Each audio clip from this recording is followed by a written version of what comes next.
Ano ang unang ginawa ni Noe nang lumabas mula sa arka?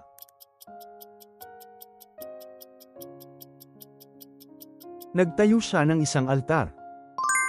Nang tanungin ng hari kung sino ang dapat itaas, sino ang inisip ni Haman na siyang gustong pag-ukulan ng karangalan?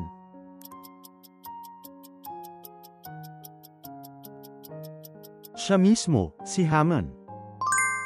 Ano ang ibinalik ni Solomon kay Haring Hiram ng Tyre bilang pasasalamat para sa kahoy na ibinigay niya para sa templo?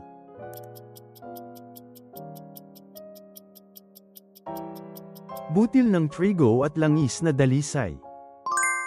Ilang buwan mula nang lumabas ang Israel mula sa Ehipto nang makarating sila sa Sinai.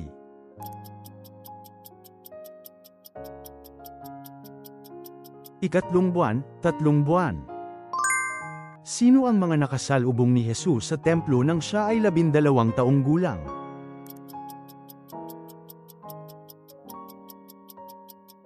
Mga guro ng batas. Sino ang nagbukas ng unang selyo sa pahayag?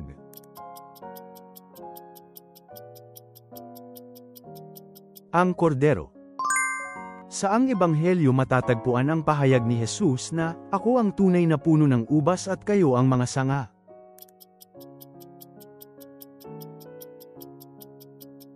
Juan.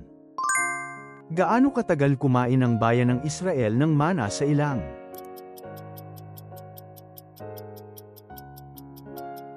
40 taon. Anong kasalanan ang ginawa ni Haring Ahaz pagkatapos niyang makipagkita sa hari ng Ashur sa Damasco?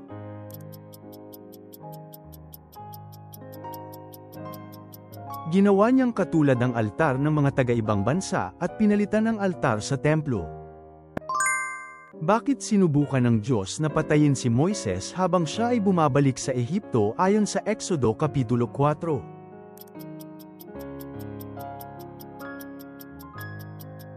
Dahil hindi siya nagpapatuli sa kanyang anak. Bakit sinabi ni Jesus na sa pagsasalita ay dapat simpleng oo at hindi lamang?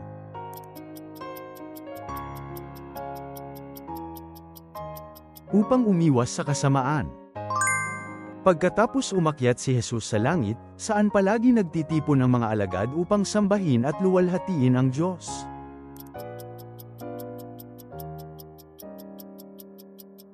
Sa templo.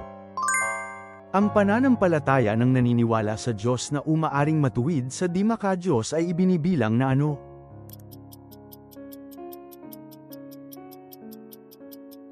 Katwiran. Ano ang unang kapistahan na itinatag pagkaraang lumabas ang Israel mula sa Ehipto?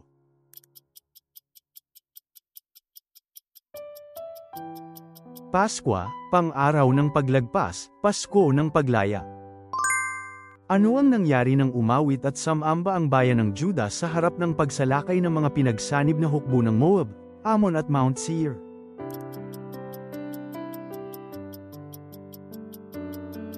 Nag-awayan ang mga hukbo ng kaaway sa isa't isa at napuksa. Ano ang dinala ng anghel na nagmula sa silangan na nakita sa Pahayag Kapitulo 7?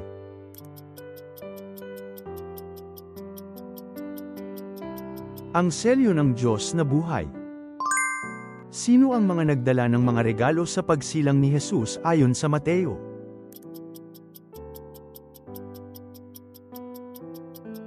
Mga pantas mula sa silangan, mga mago, mga wise men.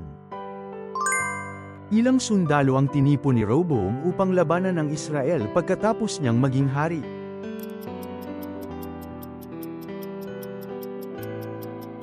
180,000 katao. Alin sa mga anak ni Jacob ang dalawang nangganti sa mga taga-Sikhem dahil sa ginawa kay Dina?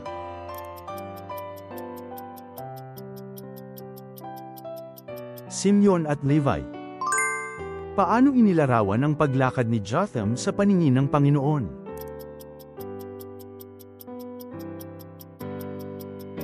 Nag-alang siya at lumakad ng matuwid sa paningin ng Panginoon. Ano ang haba, lapad at taas ng templo na itinayo ni Solomon, sa bilang ng mga cubit?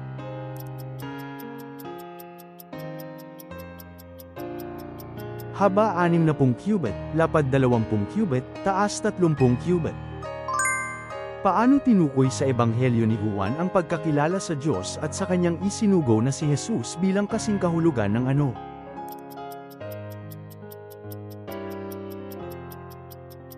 Buhay na walang hanggan. Ano ang ginawang buod ni Jesus bilang gintong batas?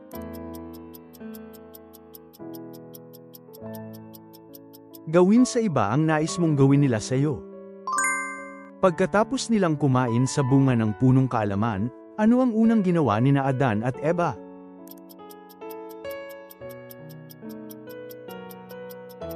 Gumawa sila ng balabal mula sa mga dahon ng igos at sinuot ito. Ano-ano ang dalawang pagmamalasakit na ipinakita kay Jehoiachin nang siya ay agad na pinalaya mula sa pagkabilanggo?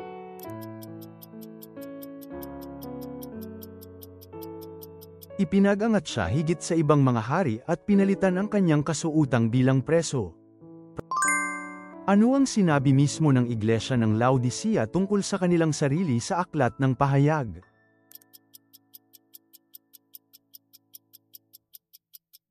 Ako'y mayaman at wala akong kulang. Sino ang napawalang sala at naibalik sa katungkulan ayon sa panghuhula ni Jose?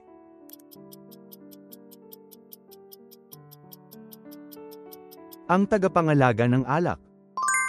Saan nakasulat ang pagsisisi ni Pablo, ang kanyang pagbalik loob, sa mga gawa ng apostol?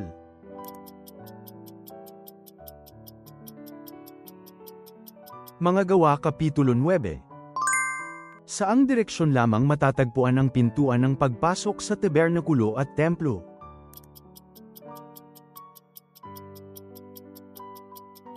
Silangan. Sino ang mga umusal ng gitnang gabi na nananalangin at pumuri habang nakakulong sa bilangguan sa Filipos ayon sa mga gawa?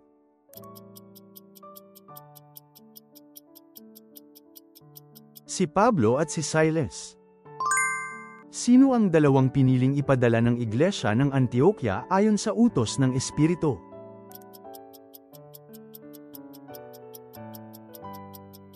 Barnaba at Saulo. Saang kabanata ng pahayag ang inilarawan ang pagbabalik ni Kristo?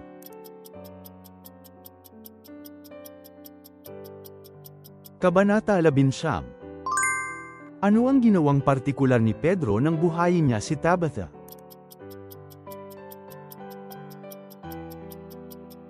Nanalangin, at sinabi, Tabitha, bumangon ka.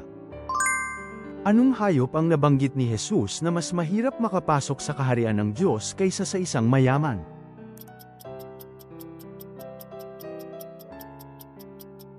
Kamalig, kamaelo, tukoy, kamelyo. Sino ang may-ari ng ubasa na malapit sa palasyo ni Haring Ahab sa Israel na nasa lugar ng Israel?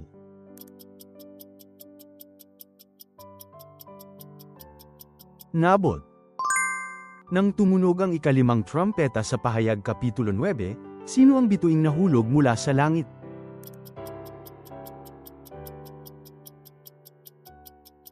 Ang bituing tumanggap ng susi ng kalaliman. Saan sinabihan ng Diyos si Moises na bumalik upang ipadala siya mula sa harap ng naglalagablab na palumpong?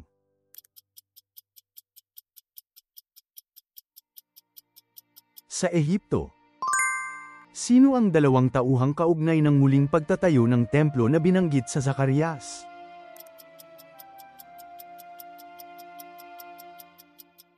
Zerubbabel at Josue. Ano ang ipinangako sa mga may malinis na puso ayon sa mga mabubunying salita, Sermon on the Mount?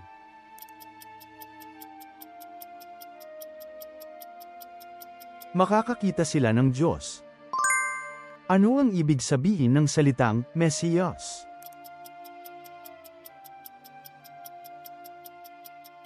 Ang pinahiran. Salamat sa panunood. Ibahagi ang inyong mahahalagang puna at kaalaman sa Biblia sa mga komento. Ang pag-subscribe at pag-like ninyo ay malaking tulong para makagawa pa kami ng mas marami pang Bible quiz.